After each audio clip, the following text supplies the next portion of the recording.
this video may be a bit too much for those who suffer from motion sickness or epilepsy. Viewer discretion is advised. If you're an old school player, then I don't think I need to tell you what SMod is, but for those who don't know, SMod is a Hall of Famer mod for Half-Life 2. It came out all the way back in 2004. Now, I must admit I had to double check my information, and a lot of the sources I found differed in one way or another, so if there's any discrepancies in this video, you know the reason now. SMod, short for SuperMod, is basically what I like to call a power fantasy mod. It changes the game to make it feel ridiculous and make Gordon look like a total war machine, a one-man army. Some of the new features this mod adds to the game is a kick, a bullet time slow motion, aim down sights, new gore, new ragdoll styles, new weapons, and some new visual effects. Now, there's no one single SMod out there. I don't think I can say what the definitive version of SMod is, and honestly, it's a rabbit hole for another day.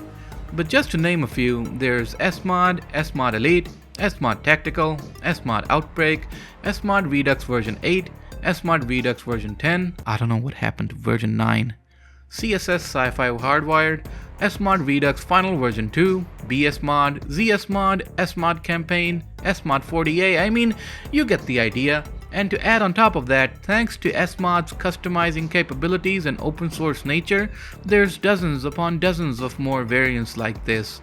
But today, we'll be looking at SMod Source SDK 2013. Why? Because Nikolay, the author of this variant, ported SMod Redux version 8 to a more modern version of Source SDK. Now, I would love to say that this port doesn't crash, but in my 5 to 6 hours of playtime, it only crashed once, so there's that. One thing to note is that when you click on the buttons on the main menu, the changes show up in the console. I thought I'd share that in case you think the buttons don't work. SMod is notorious for being prone to crashes. One of the reasons I never did a video on this mod before was because every variant that I downloaded would crash no matter what I was doing. It was very discouraging to record footage from, so I never did. But one day I was going through YouTube when I stumbled upon this variant, the one you're looking at now. Nikolay is a modder that's done quite a bit in the modding community. He even made a modern SMod Tactical port, but honestly, that one was very buggy.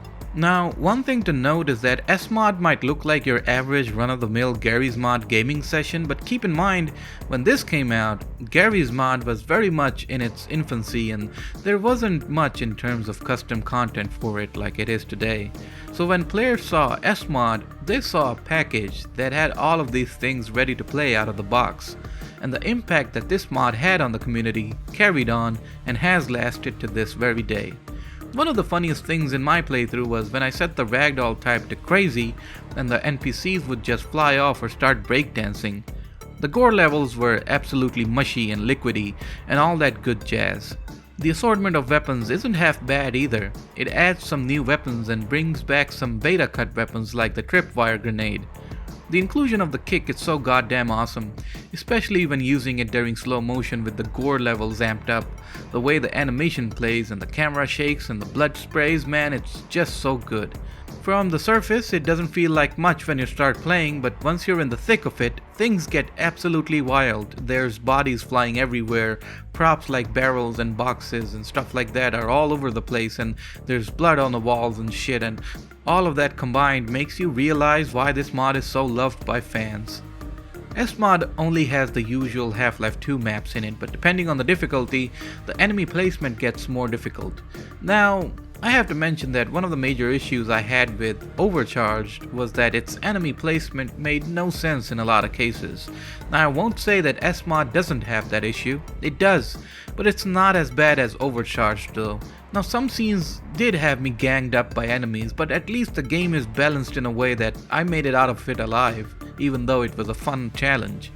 But apart from the base game, you can also load in a map pack and play that, or make your own maps. That's one of the major things SMod fans do that I've noticed. They get into modding and mapping, then they make their own maps to be played in SMod and distribute them over the internet for others to experience. All in all, SMod is a classic mod, truly a Hall of Famer mod. It's almost as old as the game it's for and has a dedicated community around it. And if this video does well, I'll try and do a compilation video where I go through each of the SMod variants I mentioned at the start. So yeah, that's pretty much it for this video. Thanks so much for watching, and a big thanks to these benefactors for supporting the channel: Tboy301, Quiltman, Unusual, 501st Clone Boy, Interloper CS, TTG, Robocop, Noel, Nobody Important, Franco Senlehi, Chimsboger, Justin Imbergriff, Taiwanesium, Tedosaur, Otakan Nachos, Lamdre, Roadkill, Walter, Taylor, Hobgobbies, NoClick, Geode, Fisher Grice, Hawk Assault, Mr. Spabon, Jelen, A Normal Street Lamp, TRR Droid, and Bipolit. Thanks again, and see you in the next one.